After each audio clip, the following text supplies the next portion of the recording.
আসসালামু আলাইকুম সুপ্রিয় দর্শক মন্ডলী, আজ 8ই আগস্ট 2025 শুক্রবার 24শে শ্রাবণ।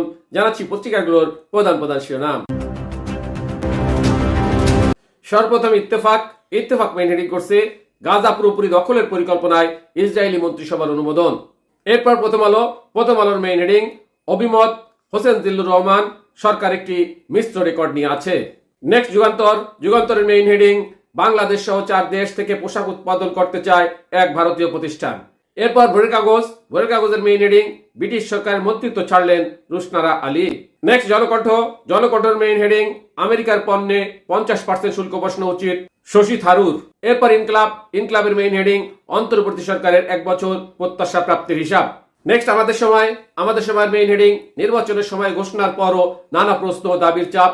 এরপর যাই দিনের মেইন হেডিং গাজা সিটি দখলের পরিকল্পনা অনুমোদন করলো ইসরায়েলের মন্ত্রিসভা।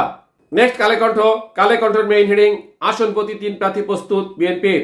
এরপর মানবজমিনের মেইন হেডিং নিয়োগটি নজিরবিহীন। নেক্সট সমকালের মেইন হেডিং অন্তর্বর্তী সরকারের 1 বছর প্রাত্যহিক শাসনে সক্ষমতার ঘাটতি।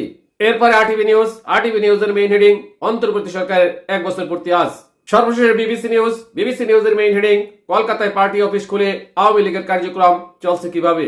শুনলেন পত্রিকাগুলোর প্রধান শিরোনাম, এবারে বিস্তারিত। গাজা পুরোপুরি দখলের পরিকল্পনায় ইসরায়েলি মন্ত্রিসভার অনুমোদন। গাজা উপত্যকা পুরোপুরি দখলে নেওয়ার পরিকল্পনায় অনুমোদন দিয়েছে ইসরায়েলের নিরাপত্তা মন্ত্রী পরিষদ।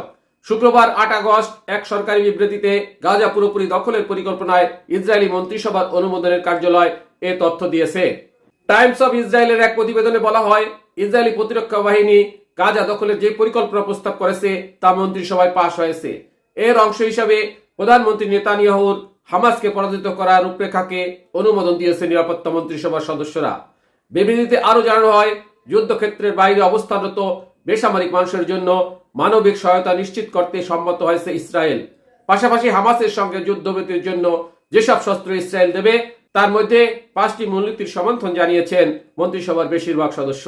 এই 5টি মূলনীতি হলো হামাসকে সম্পূর্ণ নিরস্ত্রীকরণ, জিম্মি অবস্থায় থাকা বাকি 50 জনকে মুক্ত করা, যাদের মধ্যে আনুমানিক 20 জন জীবিত, গাজা উপত্যকার সামগ্রিক নিরস্ত্রীকরণ, অঞ্চলটিতে ইসরায়েলি নিরাপত্তা নিয়ন্ত্রণ প্রতিষ্ঠা এবং হামাস বা ফিলিস্তিনি কর্তৃপক্ষ নয় এমন একটি বিকল্প বেসামরিক সরকারের হাতে গাজার প্রশাসন তুলে দেওয়া।